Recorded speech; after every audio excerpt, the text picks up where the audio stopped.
9 de la mañana, 59 minutos. Ustedes siguen en sintonía de Radio Atalaya y de su programa de opinión Punto de Vista, primer programa de opinión en el dial de Guayaquil, que hoy día casualmente cumple 37 años de estar permanentemente siendo vocero de la democracia a través de la opinión pública, a través de la opinión política.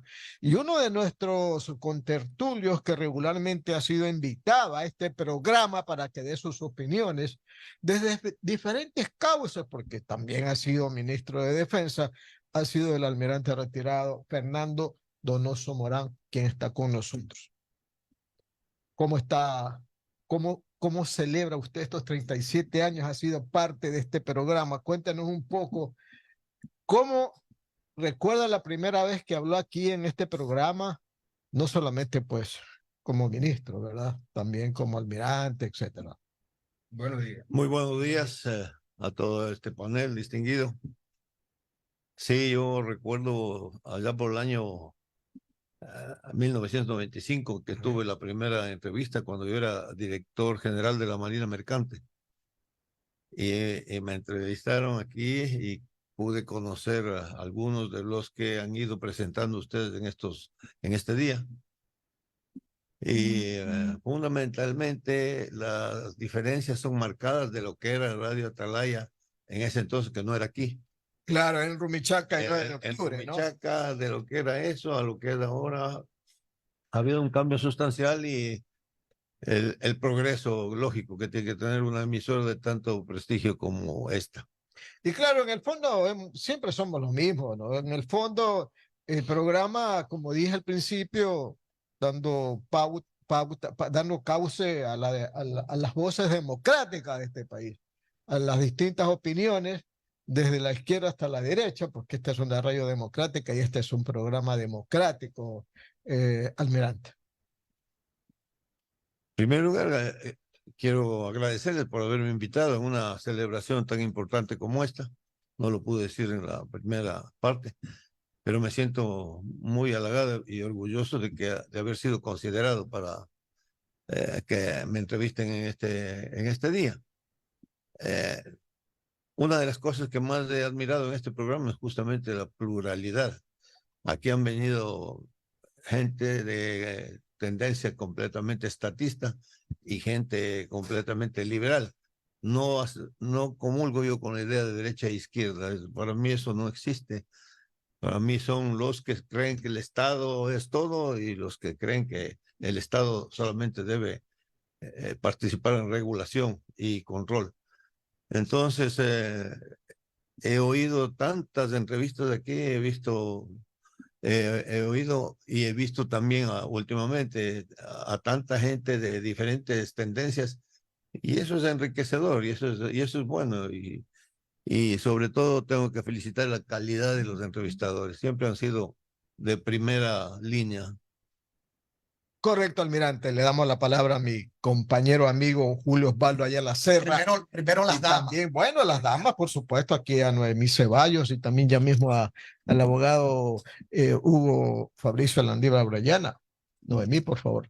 Muchísimas gracias, Alcides. Un gusto, almirante, volver a tener acá. Para los que somos más jóvenes, como hoy día me han dicho que soy la pollita, creo que utilizaron la palabra, o la más pequeña del panel. Cuéntenos tal vez alguna anécdota dentro de las entrevistas que usted ha tenido a Radio Atalaya o cómo puede resumir lo que ha sido la radio durante estos 37 años para todos los que nos escuchan. Como yo dije, empezó la radio en otro lugar diferente totalmente. La tecnología, digamos, ¿no?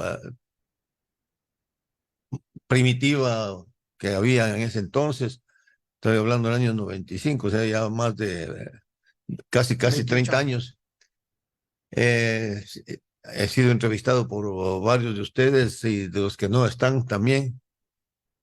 Anécdotas no tengo algo que se me ocurre en este momento, pero el hecho de haber participado desde los primeros momentos en este programa me ha hecho acreedor a la amistad y la consideración del director de nuestro buen amigo Andrés Mendoza, de ustedes que me conocen y saben perfectamente que cuando a mí me entrevistan, lo único que pueden esperar de mí es la verdad y la transparencia en las opiniones que yo doy. No importa de lo que se trate, siempre escucharán de mí eso. No tengo ningún sesgo político, además, y en segundo lugar, no tengo ningún interés personal por nada. Julio, por favor. Don Hugo, Sí, no solamente para decir una cosa, ¿no? Sí. Que cuando lo llaman al almirante para invitarlo, dice, Andrés, ¿me invitas otra vez? Oiga, almirante, Hugo Landívar lo saluda. Ahora en redes sociales también nos puede ver, usted nos ve por redes sociales. Sí, en YouTube normalmente Ah, veo, bueno. repito, los programas, especialmente el programa de los viernes. Claro. Ahora llegamos más lejos por las redes sociales, ¿no? Sí, claro. Eso es muy bueno. Definitivamente. Yo quería mencionar una anécdota a propósito de lo que le preguntaba Noemí al almirante Fernando Donoso, y no es una anécdota en la que él era invitado, más bien era un protagonista de lo que ocurría en el país, y no me va a dejar mentir Julio Ayala porque compartimos con él Esa noticia. esa noticia y ese día. Que fue el 21 de enero del año 2000. El día anterior había nacido mi segunda hija, Claudia. Y entonces estábamos todavía pues con el tema que recién había nacido, ¿no? Y que el de la clínica, la emoción y todo, ¿no? Exactamente. Y el almirante Fernando Donoso era el comandante general de la Marina. Había sido además mucho tiempo el jefe de tareas aquí en la zona, en Guayaquil. El jefe de zona, como le decían, ¿no? Y ese día, recuerda Julio, que se tomaron pues el palacio, o sea, el país se quedó sin poder. En la gobernación el gobernador salió corriendo. Así es. Detrás de la puerta. No, todo era un caos, ¿no? Y nosotros estábamos en el centro, y en el centro tuvimos que enrejarnos, cerrar las puertas y no salir. Y desde ahí nos quedamos desde la mañana hasta diría que habremos salido a las 10, 11 de la noche. Mientras tanto, ya se imagina pues la preocupación de la familia. Usted debe haber estado en el diario hoy. Corre, oiga. Y el almirante Donoso fue no solamente un protagonista, sino que su decisión, que está plasmada ya en libros y en la historia, permitió salvar la democracia y que prevalezca la sucesión constitucional de el doctor Gustavo Noboa en vez del triunvirato que se había armado esa noche, cuando nos fuimos a dormir con 3 presidentes prácticamente, un triunvirato. Entonces, Con 3 amanecimos con 1. ya con 3 amanecimos con 1. Pero te acuerdas. Normalmente se acuestan 2 y amanecen 3, ¿no? Pero acá habían 3 y se levantó 1 solo, ¿no? Claro, o sea, este era una cosa. Recuerdo, usted tiene chispa. Y con. Prácticamente como lo hacen, ¿no? Sí. Y de salón. Entonces, fue un día y el otro día una resolución, bueno, se resolvió muy bien, pero para el país, pero increíble eso. En Guayaquil no había policía, no había nada. Es más, esa tarde salieron los del MPD, salió Álvaro Noboa y le tiraron piedras por todos lados porque había un caos, o sea, saqueo. ¿Te acuerdas, Julio? Claro, fue un día muy duro para el país. ¿Y usted qué recuerda de ese día, almirante Donoso? Ese es uno de los episodios que más recuerdo de mi vida militar, porque yo en ese entonces era comandante de operaciones navales y comandante de la Fuerza de Tarea Conjunta Guayas. Yo tenía a mi cargo Ejército, Marina, Aviación, Policía, Comisión de Tránsito, cuando hubo el intento de golpe de Estado de Lucio Gutiérrez en Quito, cuando se tomaron el Congreso y los militares entraron al Congreso a dar todo su apoyo a los indígenas. Aquí nosotros nos opusimos totalmente a ese golpe de Estado. Salimos en declaraciones y efectivamente comenzó una serie de desmanes, pero yo utilicé toda la fuerza que tenía. El ejército man, salió y la ciudad se tranquilizó.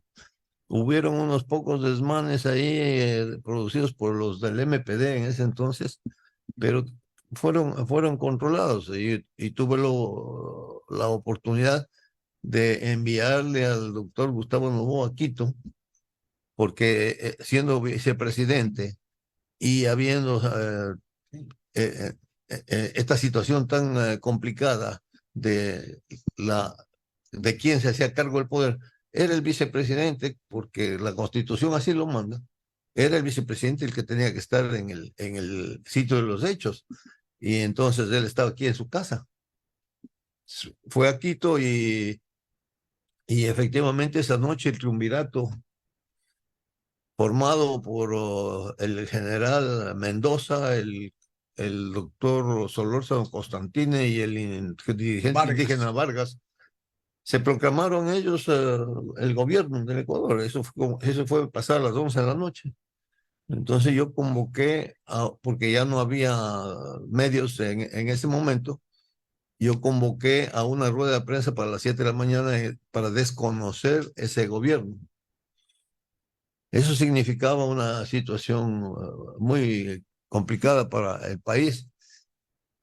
Me llamó a pasar a las 12 de la noche, me llamó el alcalde de Guayaquil, el ingeniero León Febres Cordero, a preguntarme qué es lo que yo pensaba de la situación. Le dije, voy a salir mañana a las 7 de la mañana en una rueda de prensa convocado para desconocer el gobierno. Porque El triunvirato. El triunvirato, porque esto no puede continuar así, porque el Ecuador se acaba con un gobierno de esa calidad. Entonces, el ingeniero, recuerdo claramente las palabras de él, dijo, almirante, si usted hace eso, Guayaquil le va a respaldar. Entonces, las cosas en Quito sucedieron de manera diferente a lo que habían planificado los insurrectos, y el general Mendoza se retiró del triunvirato, se fue al Ministerio de Defensa. En el Ministerio de Defensa dijeron, aquí esto se acaba, y decidieron investirle de todos los poderes como presidente de la República constitucional al doctor Gustavo Noboa Bejarano. Y fue proclamado en el Ministerio de Defensa a golpe de 2 de la mañana. ¿Y la asamblea que se sesionó en ese día aquí? Al día, enseguida me llamaron a mí para que no salga en la rueda de prensa que había pedido. Entonces yo lo que hice fue convocar, a seguir con la idea, pero era para apoyar lo que había sido resuelto en Quito. Ese mismo día sesionó el Congreso Aquí en Guayaquil. en el Banco Central. Claro.